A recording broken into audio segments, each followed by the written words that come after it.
Thank you and welcome to the show today. The topic this morning is a profile on Dr. James Hefner, the president of Tennessee State University, and we have with us to give us that profile Dr. Hefner himself. And Dr. Hefner, let me thank you for coming by and being with us on this final time. As a matter of fact, I think we've decided to call this Summing Up.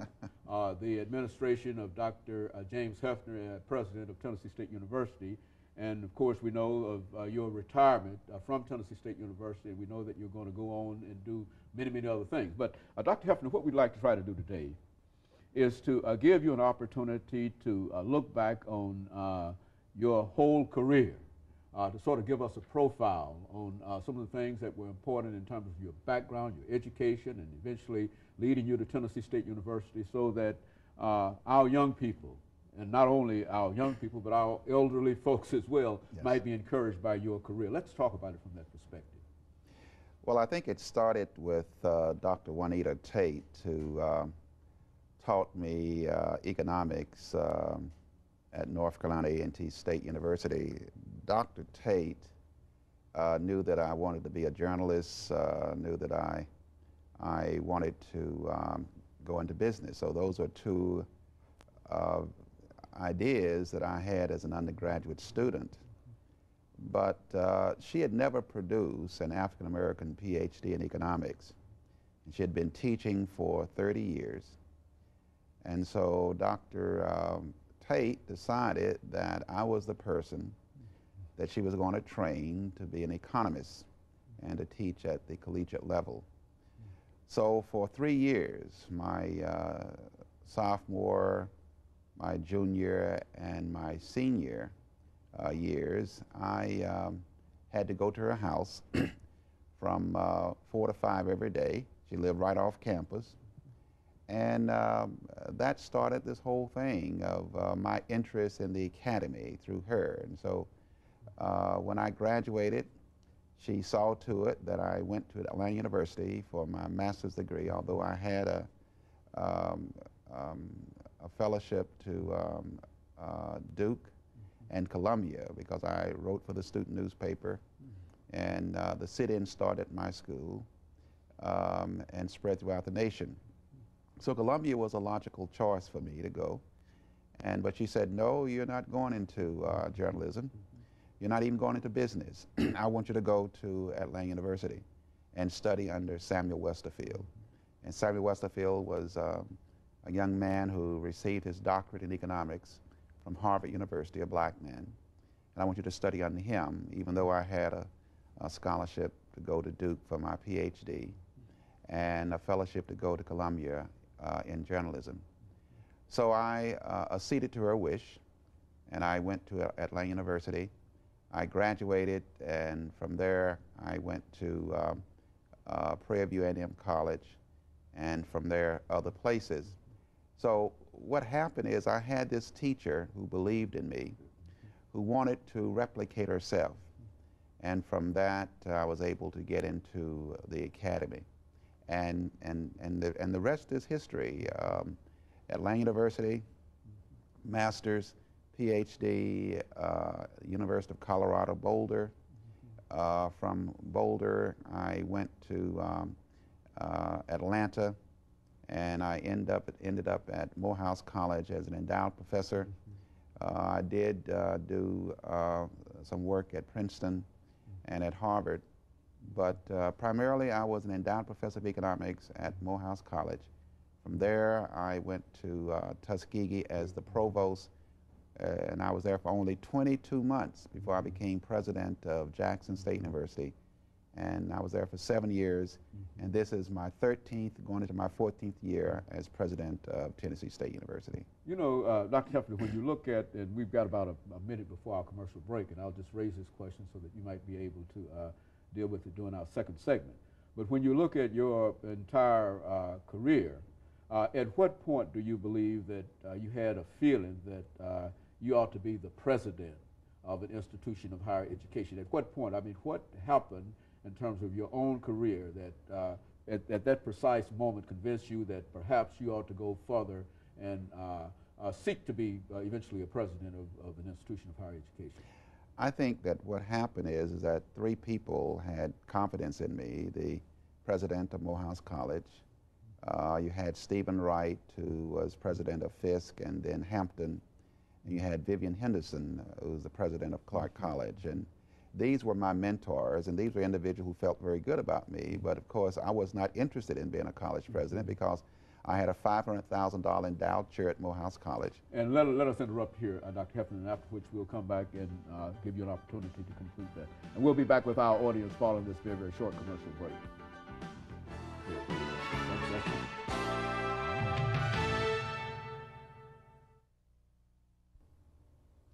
Thank you and welcome back to the second segment of the show.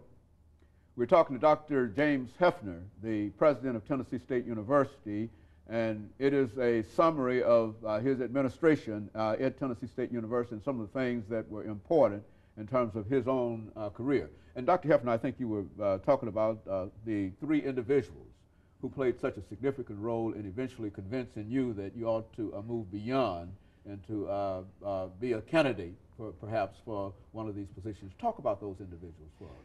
Well, Vivian Henderson was an economist. He was at Fisk University, and he chaired the Department of Economics, and then he went to Clark College as president. He was the one that recruited me away from the University of Colorado, Boulder, when I finished up my coursework for the degree. And as a result of him, I did my dissertation dealing with black employment in Atlanta.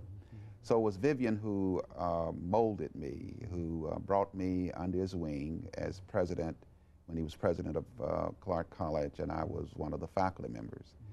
And I left Clark College and did some work at Princeton, and it was Vivian who convinced me to leave Princeton to come back south.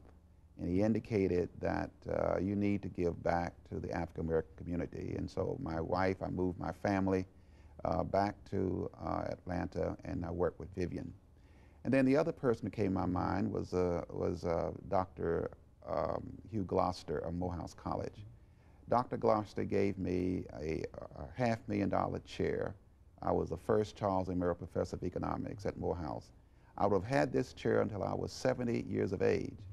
But my friends at Morehouse encouraged me to go upstairs, and even Dr. Gloucester encouraged that. So I ended up going to Tuskegee Institute as provost. So I left an endowed chair and went to Tuskegee as provost. And there's where I met Stephen Wright, who came in and was a consultant to me when I was a provost.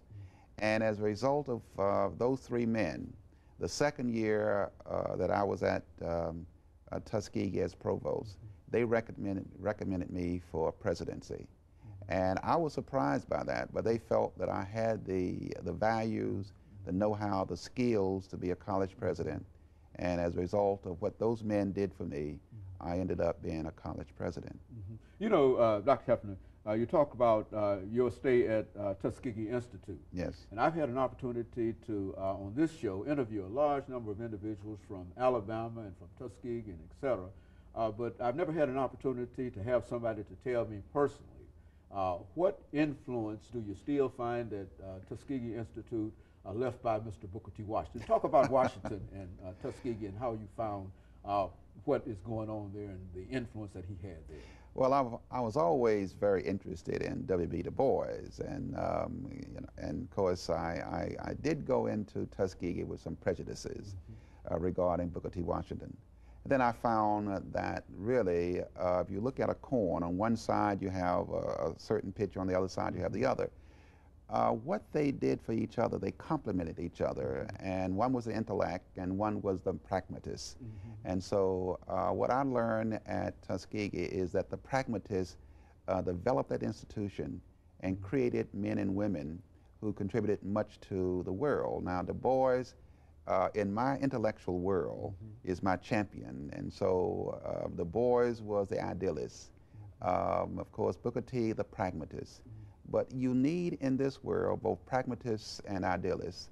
And those two values have helped me in the presidency of Tennessee State University, as well as the presidency of Jackson State University. And so Washington's influence is still there. Washington's influence is still there, and he believed in academic excellence. And that is what, of course, Du Bois believed in as well. And now, when you reach Tennessee State University, you believe that students matter most. Talk about that from the perspective of why students ought to Well, matter. I think that that is something that I learned at both Morehouse and at Tuskegee, that students do matter most. And your job is to do an extraordinary job of educating them. Never believe that students cannot learn. Push them against intellectual walls and give them intellectual headaches. And that is what I learned when I was at the University of Colorado. That's what I did when I taught at Princeton, is that you don't assume that kids cannot learn. You provide them with expectations beyond what they think they can achieve. And you'll find that many of them will do that. And so that has been sort of a creed in terms of your academic career. My academic career has been around excellence. I mean, I do not in any way say that I'm sorry that I believe in excellence. Well, as a matter of fact, let's talk about some of the accomplishments that your administration was able to perform for Tennessee State University over the many years. Well, I'm delighted to say that for the last 10 years, TSU has been listed in U.S. News and World Report as one of the 229 best colleges in the country. No other black college has been able to achieve that consistently. And that represents the excellence that I was taught by those three presidents who felt that I was worthy of being a president. The other thing is that there are only 3 black colleges in the country with a Phi Kappa Phi Honor Society, and that is the most prestigious honor society comprising all academic disciplines. Tennessee State is one. When I was president of Jackson State, that's another. And then North Carolina A&T. Only 3 black colleges with the most prestigious honor society. And that says something about what we believe in quality and excellence. And that's something that I can say about TSU. The academic side is there. And the building part is I've built 8 new buildings since I've been at TSU. I've renovated every building on the main and downtown campuses. That is the most beautiful